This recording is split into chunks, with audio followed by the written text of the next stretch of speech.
कि नगरपालिका अभी झाकी है, जेडपी पंचायत समिती अभी बाकी आहे, की तंबी देतो सांगतो, हे उशिरा सुचलेला शहाणपणा आहे. सगळ्या रस्त्यांमध्ये भ्रष्टाचार त्या ठिकाणी झालेला आहे. त्यांना खरं तर घाम फुटलेला आहे की शहराचा जसा भ्रष्टाचार बाहेर निघाला त्याच पद्धतीने आपल्या ग्रामीण भागात देखील तीच परिस्थिती आहे. आणि म्हणून आता कुठेतरी तंबी देऊन त्यांच्या चुका सुधारण्याचा केविलवाणी प्रयत्न विरोधकांचा चालू आहे. अहिल्यानगर जिल्ह्यातील कोपरगाव नगरपालिकेचा विषय हा एकीचा विषय असून असत्याविरुद्ध सत्याचा विजय आहे. नगरपालिका झाकी है, जिल्हा परिषद पंचायत समिती अभी बाकी है, असा विश्वास देत युवा नेते विवेक कोल्हे यांनी कार्यकर्त्यांना आगामी जिल्हा परिषद व पंचायत समितीच्या निवडणुकांची तयारी जोमाने करण्याचे आवाहन केले आहे. तसेच यावेळी विवेक कोल्हे यांनी आमदार आशुतोष काळे यांच्यावर निशाणा साधत कोपरगाव नगरपालिकेच्या लोकनियुक्त नगराध्यक्षपदी पराग संधान यांची निवड झाल्याबद्दल, तसेच जितेंद्र रणछोड यांची उपनगराध्यक्षपदी निवड झाल्याबद्दल आणि प्रसाद आडव यांची कोपरगाव नगरपालिकेच्या गटनेतेपदी निवड झाल्याबद्दल, महाराष्ट्र राज्य कबड्डी संघटनेचे उपाध्यक्षपदी विवेक कोल्हे यांची झाल्याबद्दल समस्त शिरसगाव, सावळगाव, पडेगाव, कासली, दहेगाव, बोलका, गोदेगाव, आपेगाव, तिळवणी, घोळेगाव ग्रामस्थांच्या वतीने जाहीर सत्कार समारंभ आयोजित करण्यात आला होता. यावेळी ते बोलत होते. यावेळी विविध आजी माजी पदाधिकारी, कार्यकर्ते, नागरिक मोठ्या संख्येने उपस्थित होते. कोपरगाव एक्सप्रेस न्यूजसाठी सुनील ससाने, कोपरगाव. खऱ्या अर्थाने जे काय मन आपल्या मराठीमध्ये आहे की पैसा असला का माजावा नाही, सत्ता असली का गाजावी नाही, याचा अतिरेक विरोधकांकडून झालेला होता. आणि कुठंतरी त्याचा समाचार कोपरगाव नगरीतील आपल्या सगळ्याच मतदार राजांनी त्या ठिकाणी घेतलेला आहे. अनेक राजकीय डावपेच झाले. आताही भाषण देताना अगदी भवर साहेबांपासून महेंद्र शेठ असतील, प्रसाद आढाव असतील, किंबहुना जितूभाऊ असतील, यांनी उल्लेख केला. कोण युवकांचं हृदय सम्राट म्हणतं, कोण राज्याचं युवा नेतो म्हणतं. जसं जसं तुम्ही त्या ठिकाणी मला पदवी देता तशी तशी जबाबदारीची जाणीव देखील होती. परंतु त्याचबरोबर राजकीय सतर्कता पण वाढती. कारण की तुम्ही राज्यावर पोहोचवलं का शेजारच्यांच्या अनेकांचे कान टवकरतात की हालच पुढे चालला का काय. आणि त्याचीच किंमत खरं तर आदरणीय बिपिन दादांना त्या ठिकाणी मोजावी लागली. राज्य पातळीवर काम करणारे दादा जिल्हा पातळीवर जिल्हा परिषद उपाध्यक्ष, जिल्हा बँक असतील, युवकचं उपाध्यक्ष म्हणून राज्यावर काम केलं. आणि कुठंतरी या ठिकाणी आपल्याला किंवा आपल्या पुढच्या पिढीला अडथळा होतो का काय म्हणून राजकीय डावपेचातून 2004ला आपल्याला पराभवाला सामोरे जावं लागलं. 2009ला मतदारसंघाची फेरबदल झाली. पुन्हा आपल्याला 2-2.5 हजारांनी त्या ठिकाणी पराभवाला जावं लागलं. परंतु दुर्दैवाने ज्यांना लोकप्रतिनिधित्व म्हणून निवडून दिलं, 10 वर्ष 3650 दिवस 65 दिवस ज्यांनी त्या ठिकाणी लोकप्रतिनिधी म्हणून काम केलं, 288 पैकी एकमेव आमदार आपल्या या तालुक्याचे असे होते की ज्यांनी सभागृहामध्ये एकही प्रश्न त्या ठिकाणी विचारलेला नव्हता किंवा मांडलेला नव्हता. म्हणजे ज्यांना लोकप्रतिनिधित्व आपण करायला सांगतो तर अशा आमदारांनी एकही प्रश्न सभागृहात न मांडणारे 288 पैकी एकमेव कोपरगावचे आमदार होते. आणि त्यांची जर तिथली हजेरी बघितली तर 2-3% वर नव्हती. त्या उलट आदरणीय कोल्हेताईंनी शेकडो प्रश्न विचारले. 99% त्यांची उपस्थिती सभागृहात राहायची. वेगवेगळे प्रश्न त्यांनी मांडले. आणि पुन्हा 2019ला राजकीय डावपेचातून षडयंत्रातून आपल्याला पराभवाला सामोरे जावं लागलं. आणि आपल्या अनेक अडचणींमध्ये तालुक्याच्या भर पडली. अनेक भ्रष्टाचाराचे प्रकरण या शहराच्या नगरपालिकेत आपल्याला आढळून आले. त्याच पद्धतीने ग्रामीण भागात देखील मोठ्या प्रमाणात, विशेषतः आपल्या पूर्व भागामध्ये पालख्याच्या डाव्या कालव्यातून कोळ नदीवर सर्व साठवण बंधारे असतील, पाझर तलाव भरण्याचं काम असेल, गोदेगाव मध्ये स्मशानभूमीचं काम असेल, किंवा शिरसगाव, सावळगाव, गोदेगाव रस्त्याची दुरावस्था असेल, नांदूर मधमेश्वर जलद कालव्यावर आपल्या 11 गावांचं पाणी योजना असेल, किंवा पाणी आरक्षण करून घेणं असेल, मंजूर होणे आवश्यक आहे. त्याच्यामध्ये आपेगाव, गोदेगाव, उकडगाव, गोळेगाव, शिरसगाव, सावळगाव ही सगळी गावं आहे.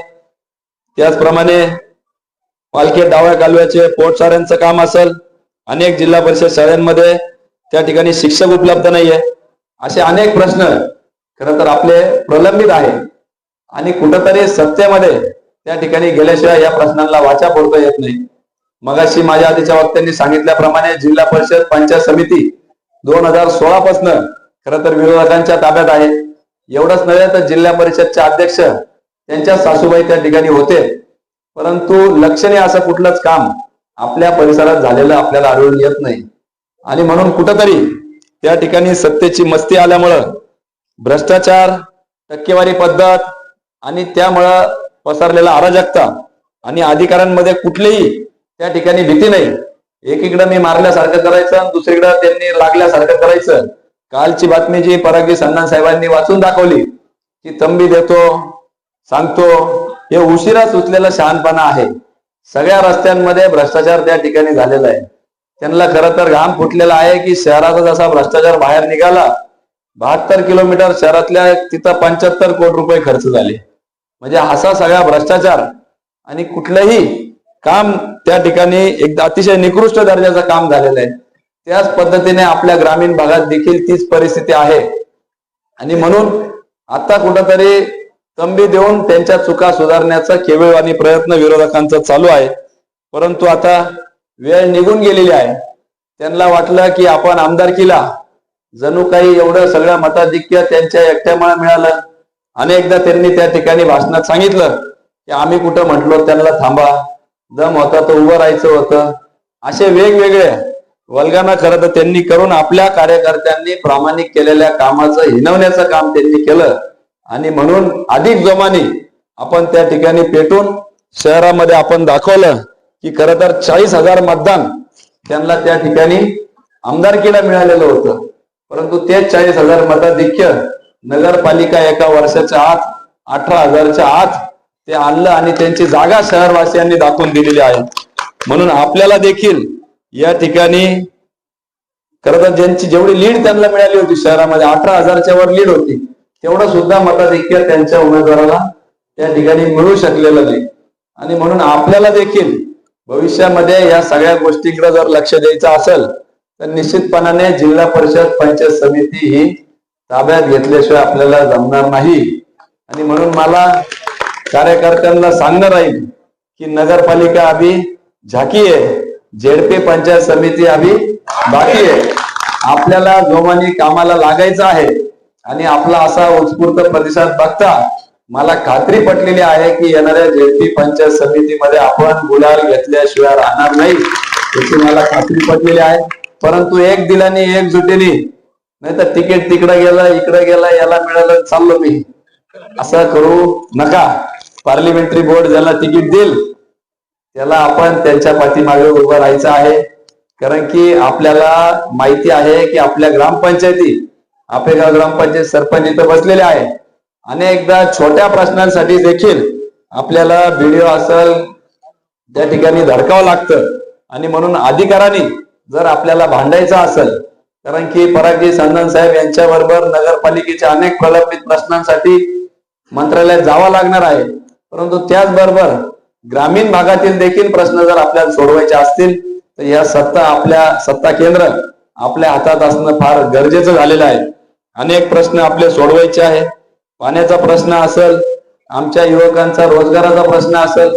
अनेक ठिकाणी आज सकाळी देखील निघताना रोज एक तरी अर्ज, किमान तसे जास्तच येतात राजे, रोज एक तरी अर्ज माझ्याकडे येतात की त्या ठिकाणी नोकरी हा मोठा गहन प्रश्न आपला झालेला आहे.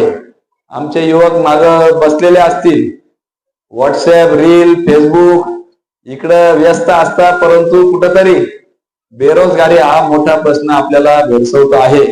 आणि अनेकदा मी सांगतो, माझ्याकडे जेव्हा ते येतात, भैया आम्हाला फक्त लग्नच व्हायला याचं, लग्न होस्तर का व्हायला याला, खरं आहे का नाही? आपण सुटून गेलो बाकीचे सगळे, आपल्यास काही नव्हतं, काही शेती आहे का देऊन टाका चाल का. आता भानगड अवघड झालेली आहे. सगळं आता मुलींच्या ताब्यात गेलेलं आहे. ते म्हणतात शेती आहे का, ओके, आणि मग नोकरी कुठे म्हणतात. नोकरी नसल्यामुळे फार पंचायत झालेली आहे. अनेकदा संचालक काही येतात, काही नाही म्हणे, एवढं फक्त लग्न वस्तर लावा नंतर घरी काढून देऊ म्हटलं. आता एक फसवे काम नका जमणार. आणि मोठा गहन प्रश्न झालेला आहे. आणि त्यामुळं चुकीच्या मार्गाकडे आपले युवक वळतात. सामाजिक प्रश्न आहे. आणि आज जर आपण दूरदृष्टी ठेवून धोरण आखलं नाही कोपरगाव तालुक्याचं, निश्चितपणाने येत्या कालखंडामध्ये ती किंमत आपल्याला मोजावी लागल. पूर्वी पाण्याचा प्रश्न असेल, रस्त्याचा असेल, आज पाण्याचा प्रश्न देखील फार गंभीर झालेला आहे.